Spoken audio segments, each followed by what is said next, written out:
자, 계속 이론이 지속돼서 좀 그런데 뭐 일단 한번 보고 가는 것과 안 보고 가는 것은 차이점이 분명히 있기 때문에 한번 보도록 합시다. 그래서 fxml 로딩 해봤습니다. 그죠? 신객체 생성해봤다. 그죠? 그래서 fxml 로딩은 해보셔서 아시겠지만 fxml 파일을 우리가 만들고 난 다음에 이제 씬에다가 설정하는 작업이죠. 그래서 우리가 fxml 파일을 읽어드려 선언된 내용들을 이제 구체적인 클래스로 이제 로딩이 되면서 이제 그것들이 하나의 씬을 만들게 되는 것이죠. 그래서 fxml 로더에 로드라는 메서드가 있었고 그 로드를 통해서 우리가 URL 객체를 줬다. 그죠? 맞나요? 여기에 그거 줬잖아요. get 클래스, get 리소스 해가지고 스트링으로 거기에 패스를 주면 되죠. 그죠? 맞나요? 그래서 두 가지 방법이 있다고 제가 설명을 드렸어요. 아까 전에도.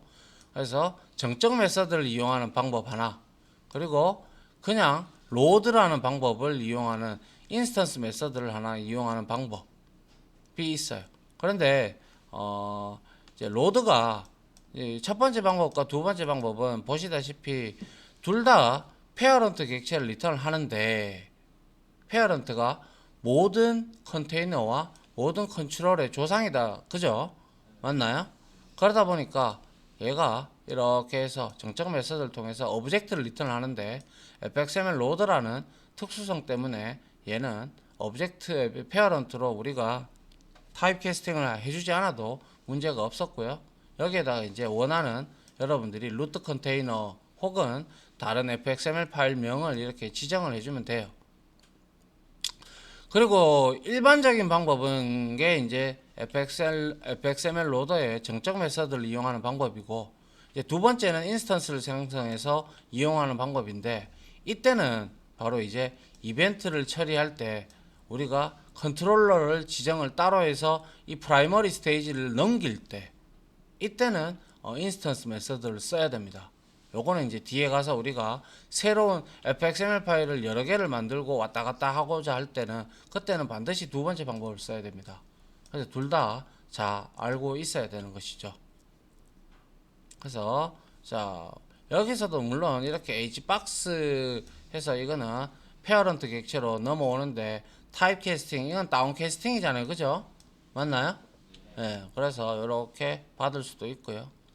신객체는 역시 말씀드린 바대로 하나의 장면 우리가 fxml로 이제 페어런트를 얻어냈다면 그 값을 여기다가 이제 장면으로 설정하는 게 이제 씬이다. 그죠?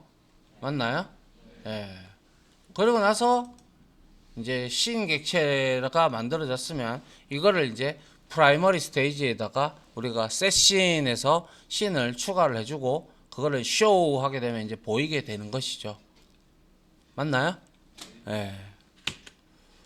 그래서 이제 이거는 자바 fx 이 그림이 밑에 원래 제가 그림을 하나 붙여 놨었는데 이 그림이 어느 순간 날아가고 없더라고요. 그래서 복원을 하려고 했는데 복원도 안 되고요.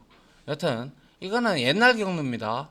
옛날 경로고 요걸 제가 업데이트를 좀 해야 되는데 씬빌더 지금 2.0까지 나왔거든요. 그래서 여러분들한테 제가 드린 게 2.0이에요.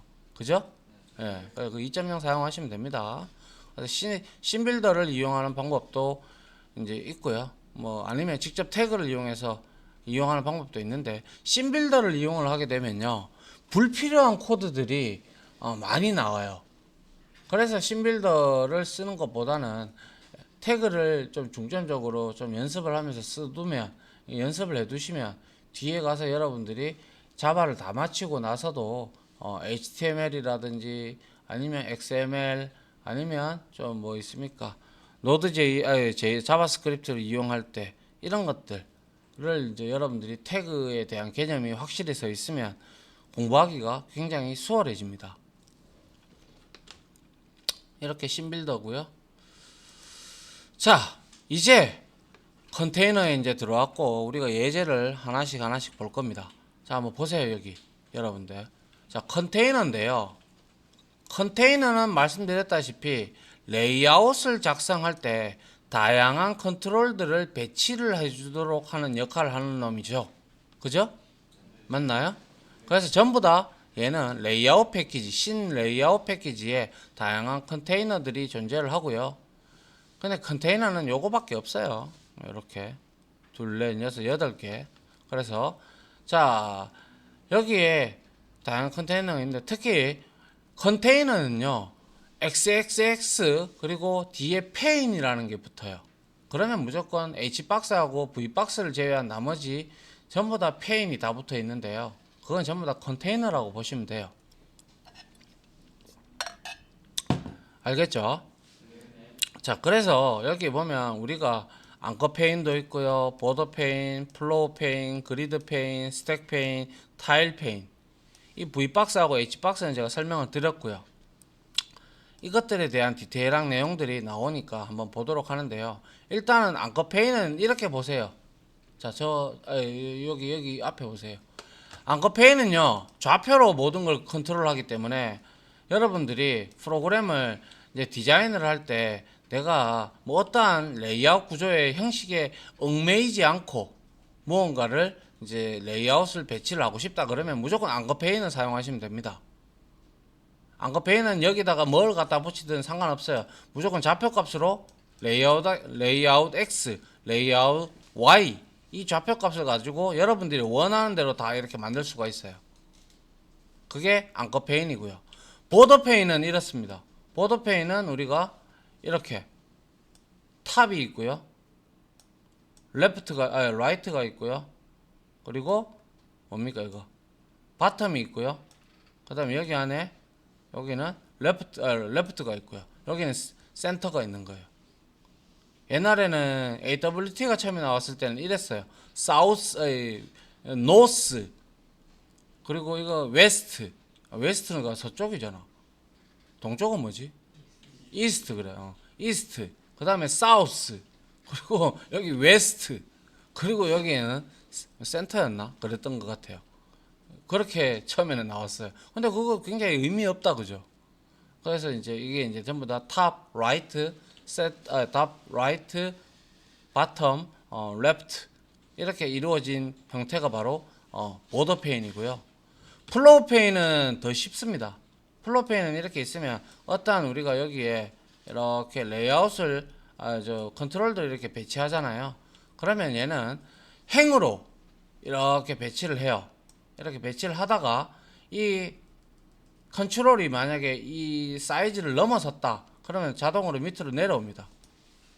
이렇게 이게 플로우 페인이고요. 그리고 이제 많이 쓰는 게 앙커 페인도 많이 쓰고 보더 페인도 많이 쓰고 플로우 페인은 많이 쓰지 않습니다. 그렇게. 그런데 그 다음에 많이 쓰는 게 바로 그리드 페인하고 스택 페인인데요. 그리드 페인은 한마디로 말해서 격자. 여러분들 그거 있죠? 셀 워드란다. 엑셀 있죠? 엑셀은 몇 행 몇 열 이게 있잖아요. 그죠? 그런 거가 되어 있는 게 바로 그리드 페인입니다. 알겠죠? 그리고 스택 페인은 우리가 스택이 뭔가요? 후입 선출이다. 그죠? 이렇게 보시면 돼요. 스택 페인은 사람이 이렇게 자 이걸 그림을 그리면 이게 아니죠. 그림을 한번 그려보면 잘 보세요. 뒤에 가서 어차피 나올 건데 대충만 보세요. 자 이렇게 입체적으로 뭔가를 좀 그린다고 하면 사람이 이걸 위에서 이렇게 쳐다봤을 때 스택은 아시다시피 메모리 구조에서 이렇게 쌓이죠. 쌓이는 구조잖아요. 그죠? 근데 위에서 봤을 때는 위에 거 이 실행하는 놈 얘만 보일 거예요. 그죠? 근데 밑에 거는 당연히 있는데도 불구하고 안 보이죠. 그런 개념이라고 보시면 돼요. 그래서 내가 만약에 스택 페인을 만들었어. 그래서 여기에 이렇게 만들었는데 여기에 공간이야. 그러면 내가 이거 스택 페인 밑으로 만약에 뭔가를 이렇게 때려 넣었어. 그럼 이게 보일까요? 안 보이겠죠? 이런 게예요. 근데 내가 스택 페인 위에다가 뭔가를 이렇게 만들었어. 그러면 스택 페인은 요만큼은 덮여지고 요것만 보이겠죠. 그죠? 요러한 구조가 컨테이너 구조가 바로 스택페인입니다. 스택페인은 그래서 미디어 플레이어기나 이런 거에 많이 쓰입니다. 알겠죠? 이런 것들을 이제 하나하나 알아가 보도록 하죠. 그래서 여기서 기억하실 거는 일단 페인이라고 끝나는 것은 무조건 컨테이너구나 이렇게 생각하시면 됩니다. 알겠죠? 예. 그러면 이러한 H박스하고 V박스는 자기 자신이 컨테이너가 될 수도 있고요. 아니면 자기 자신이 이런 여러분들이 만든 보더페인이나 플로어페인, 플로어페인은 아니고 그리드페인 이런데 부수적으로 들어가서 이제 이렇게 행으로 나타내든지 수직으로 나타내는 그러한 메뉴라면 그러한 형태의 컨트롤들이라면 여러분들이 거기에다가 컨테이너 안에다가 H박스를 또 하나 더 넣으면 되겠죠. 그죠? 맞나요? 그렇게 해서 디자인을 하시면 돼요. 자, 그 다음에 요거까지만 보고 좀 쉬었다가 실습을 하도록 하죠. 자, 앙커 페인까지만 오늘 하고 숙제를 하나 드리고 직접 해보시기 바랍니다. 알겠죠? 자, 방금 말씀드렸다시피 앙커 페인입니다. 그러니까 페인이기 때문에 얘도 컨테이너고요. 얘는요, 제가 뭐라 그랬어요? 내가 원하는 대로 꼴리는 대로 그냥 드래그 앤 드롭 하시면 되는 거예요. 이거는 어떠한 아까 보더 페인처럼 아니면 스택 페인처럼 그렇게 레이아웃이 딱 정해져 있지 않아요. 얘는 그러다 보니까 여러분들이 원하는 대로 컨트롤들을 XY 좌표값에 맞게끔 여러분들이 갖다 놓으면 돼요. 그래서 눈으로 보고 대충 어림잡아서 여러분들이 때려 넣어도 된다는 거예요. 그 페인은. 그래서 이런 거는 우리가 하나하나 좌표값을 줄 필요가 없잖아요. 그죠?